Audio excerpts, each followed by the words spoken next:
ম্যাচের ঘড়িতে তখন শেষ কয়েক মিনিট। ইংল্যান্ডের চোখে ফাইনালের স্বপ্ন আর আর্জেন্টিনার সামনে বিদায় শঙ্কা। কিন্তু ফুটবল যে শেষ বাঁশি বাজা পর্যন্তই অনিশ্চয়তার খেলা, সেটাই আবারও প্রমাণ করল লিওনেল মেসির দল। শেষ 7 মিনিটে 2 গোল করে অবিশ্বাস্য প্রত্যাবর্তনে ইংল্যান্ডকে 2-1 ব্যবধানে হারিয়ে বিশ্বকাপের ফাইনালে উঠেছে আর্জেন্টিনা।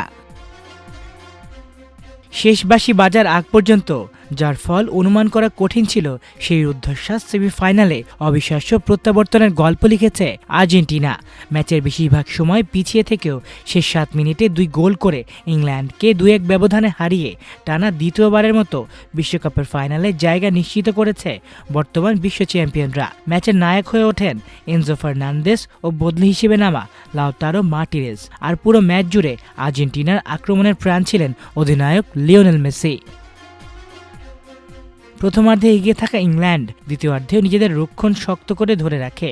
একদিকে আর্জেন্টিনা বলের দখল নিয়ে আক্রমণ চালাতে থাকে, অন্যদিকে ইংল্যান্ড সুযোগ পেলেই পাল্টা আক্রমণের ভয় দেখায়। তবে ম্যাচ যত শেষের দিকে গড়িয়েছে, ততই বাড়তে থাকে আর্জেন্টিনার চাপ।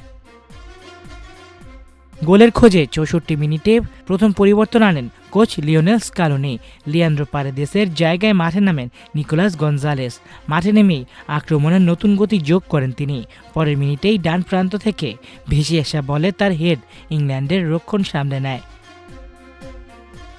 69 মিনিটে আবারও সমতায় ফেরার সুবর্ণ সুযোগ পায় আর্জেন্টিনা। লিওনেল মেসির নিখুঁত ক্রসে শক্তিশালী হেড করেন গঞ্জালেজ, কিন্তু অসাধারণ নিচু ডাইভে বল আটকে দিয়ে ইংল্যান্ডকে বাঁচান গোলরক্ষক জর্ডান পিকফোর্ড। তার দুর্দান্ত পারফরমেন্সে তখনও স্বপ্ন দেখছিল ইংল্যান্ড। 72 মিনিটে একসঙ্গে 3টি পরিবর্তন করেন স্কালোনি। মাঠে নামেন রদ্রিগো দে পল, গঞ্জালো মন্টিয়েল এবং নিকোলাস ওটামেন্ডি। এই পরিবর্তনের পর আক্রমণের ধার আরও বাড়িয়ে দেয় আর্জেন্টিনা। 76 মিনিটে ডিপলের নিখুঁত ক্রস থেকে অ্যালেক্সিস ম্যাকঅ্যালিস্টারের হেড পোস্টের লেগে ফিরে আসে। কয়েক সেকেন্ডের পর আবারও সুযোগ পান গঞ্জালেস। তার হেড অল্পের জন্য বাইরে চলে যায়, যদিও পরে অফসাইডের পতাকা ওঠে।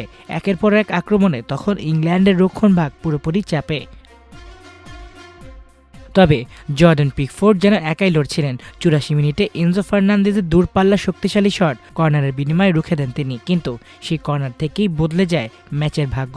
85 মিনিটে লিওনেল মেসির নেয়া কর্নার থেকে ফিরতি বল পেয়ে প্রায় 25 গজ দূর থেকে দুর্দান্ত এক শট নেন এনজো ফার্নান্দেজ। পিকফোর্ড এবার আর কিছুই করতে পারেননি। বল জড়িয়ে যায় জালে।